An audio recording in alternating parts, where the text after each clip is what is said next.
موسی علیہ السلام کوهی تور تتلو مور نه پښتنه وکړه چې مور کوهی تور ته زما د خدای راز ته ویلې بچیا یو کار وکړه کنه ویلې څه وی ډېره کمزور یم او الله ته ووایه چې که دا مونځ راته معاف شي نو مهرباني به وي موسی علیہ السلام چې الله پاک ته ووایي چې مور مې وایي چې ډېره کمزور یم دا مونځ نشم کولی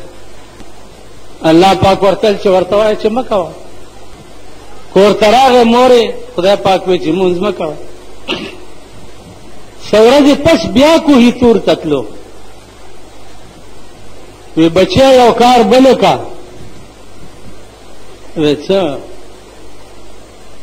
وی الله تا ما سره دومره لویه مهرباني خو وکړه خو لږ خپله نامه راته وښایه چې ستا خاص نوم څه دی چې موسی علیه السلام ورته ووایي چې مور مې داسې وایي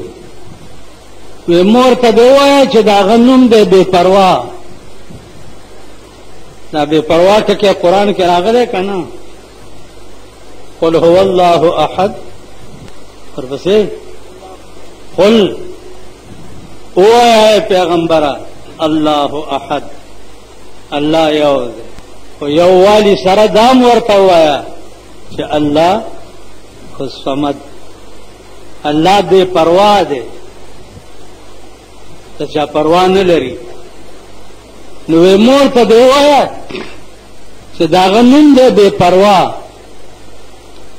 چې کور ته راغی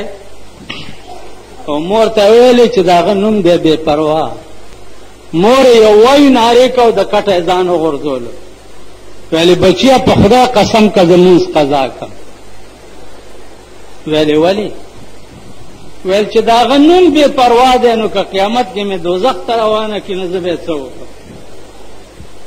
زه به خپل فرض ادا کوم باقي خدای پوهېږي او کار یې کوي نو عزیزانو هغه ډېر لوی بې پروا ذات هر وخت به ته یریږي په هېڅ شي به ناز نه کوې چې دا ما مونځ وکړو جوړې کار وشو دا ما حج وکړو جوړې کار وشو دا ما زکات تاسو وایئ په ایمان که په قیامت کې دا ټول کائنات په جهنم کې واچي څوک به ترې تپوس وکړي او به وایي ورته چې دا ولې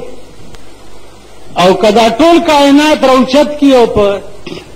جنت کې واچي څوک به وایي چې دا ولې د ولې تپوس د هغه ذات نه هېڅ څوک کولو والا نشي بله دا لیکلی کېږي تا سره څلور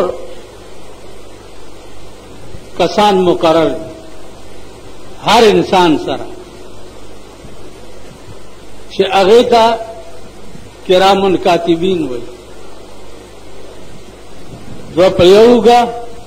او دوه په بله اوږه په ښه اوږه باندې چې کوم ناست دي هغه ستا نیکي لیکي دا ستا عملنامه به چې ته په قیامت کې ته جوړیږي او خدای ته به داسې پیش نو په ښي طرف ستا نیکي لیکي او په ګس طرف ستا بدي لیکي یعنې لنډ پوه شئ دومره چې د جومات نه وځې نو کومه خپه به بار کې او کومه به دننه او چې جومات ته راننوځې نو کومه خپه به اول کې او کومه خپه به وروستو کې تر دې پورې که په قیامت کې په دې راونیوې شوې چې تا د جومات نه اول ښه خپه ولې ویستې ده ولې والله العظیم که د دې جواب هم ورکړی شي هسې تاسو نه زه تپوس کوم د دنیا په دې عدالتونو یا کچرو یا پولیس کې تاسو د ولې جواب کولی شئ یو تانیدار چې درته وایي چې ولې جواب کولی شي سر ټیټ کې جنا خان اوس هغه کمانس کې پرخانی خو چې ګولې په دې ځای لګولې خان نو چې د دنیا د یو سپایي جواب ته د ولی نشي کولی نو ته په قیامت کې د خدای د ولی جواب څنګه وکړي جواب نشته په ګس او ګباندې چې کومې ملایکې ناستې دي دا ستا بدي دي چې فلانه حرکت د شریعت خلاف وکړو فلانه حرکت د شریعت خلاف وکړو فلانه خبره د شریعت خلاف وکړو دارس ستاسو د ژوند چې دي دا په وزن دي او دا په طول اراده حتی کې کور تلاړ شي ابتدا به پس کې ته چې کور ته ننوځې نو اول به څه چل کې دا په ایمان وایي تاسو ته پته ده کوئی شه دا حرکت دی ټولو ته دا وګوره دا شیخ دی ښځې پوه پس چې اول ننوځې څه به کې مخه خوا کړه وکړه هغه حرکت سړی ښه سړی بی بی عائشہ رضی اللہ تعالی عنہا نه چا تپوس وکړو چې رسول الله صلی الله علیه وسلم چې کور ته راننوځي نو اول ابتدا په څه کوي نو هغې ورته وفرمایل چې بالسواک اول ابتدا په مسواک کوي مسواک خوله کې ووایي هغې نه بعد سلام واچوي او هغې نه بعد بیا نورې دې حده پورې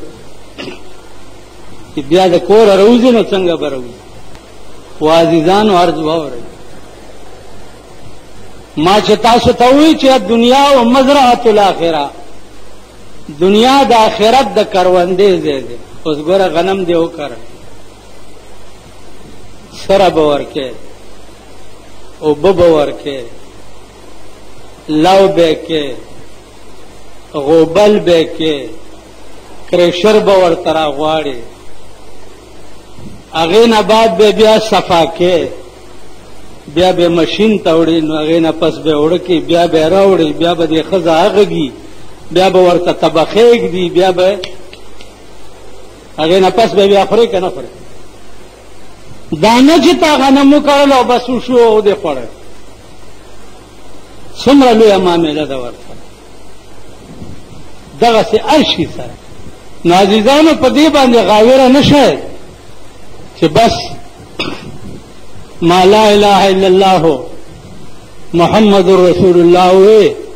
او بس د خلاص توبه